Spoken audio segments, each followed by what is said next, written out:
Harry, Harry was the hardest role in the thing, in the thing to cast, and we really didn't come to Harry till the very end. We read so many actors. We just didn't kind of find what we were looking for, and I resisted Harry not because he wasn't good for the role. He was.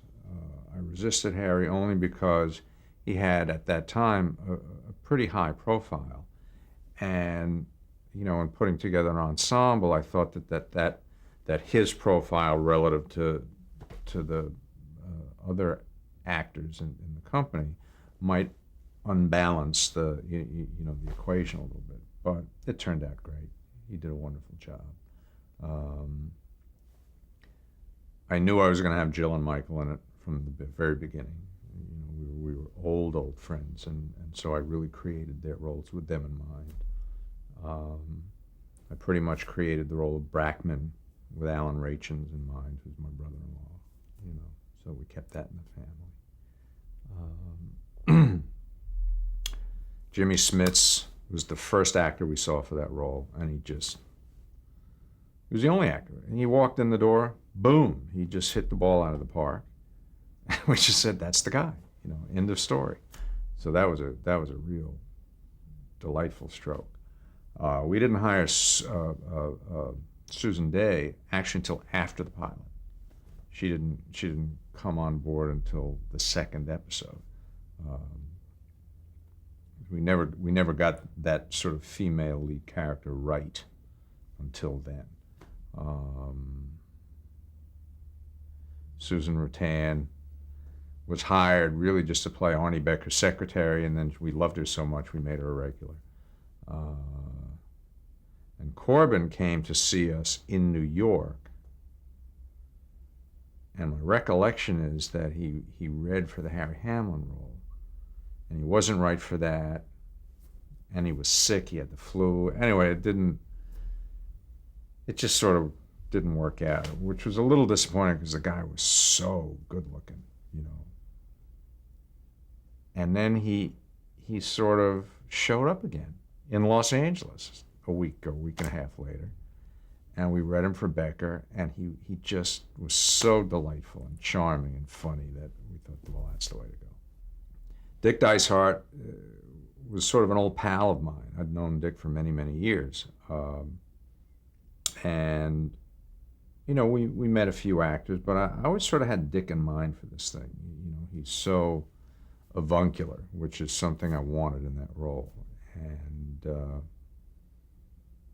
so I reached out to Dick, and Dick is sort of an old hippie, a little bit, and so he sort of went into his closet and tried to find like a lawyer outfit, and he came in to meet us wearing a suit and a tie, which is not Dick Dysart, and he was perfect. He was just perfect.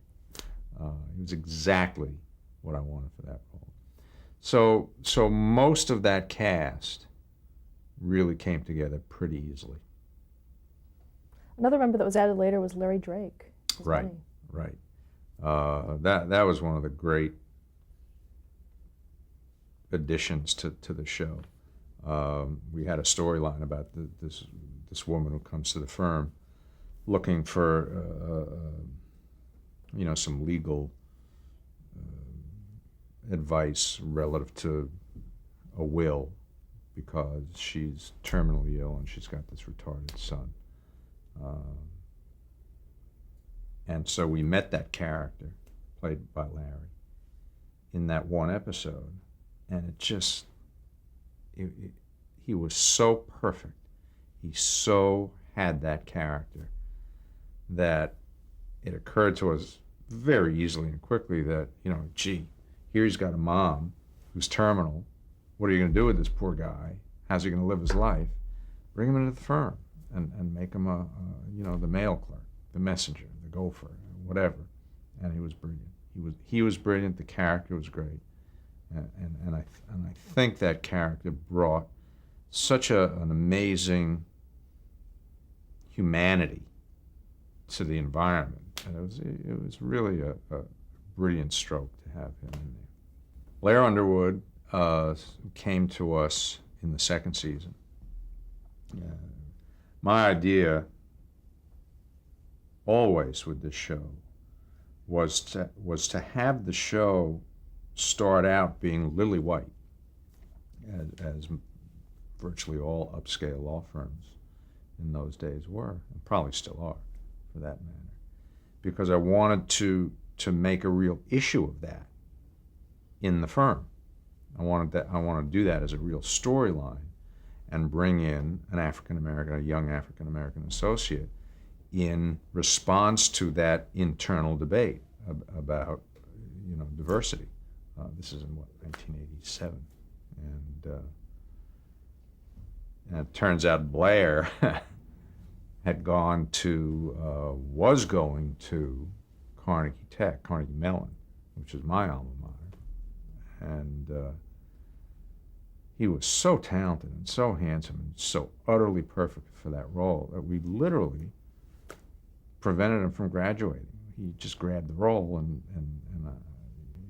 that was that. So he was very young. I think he was barely 21 years old.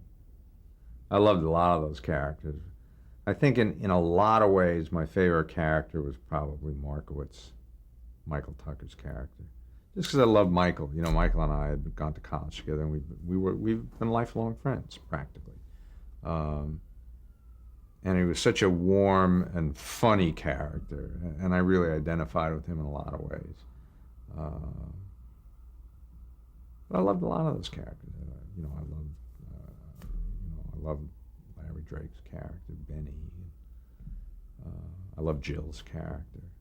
I loved Corbin. I thought, what a great character that is. This weaselly guy who's such a dick, and yet underneath all of that manipulative crap is this enormously insecure guy who wants to do the right thing and is just always afraid that if he does, he'll be too vulnerable. And he was a very complicated, fun character.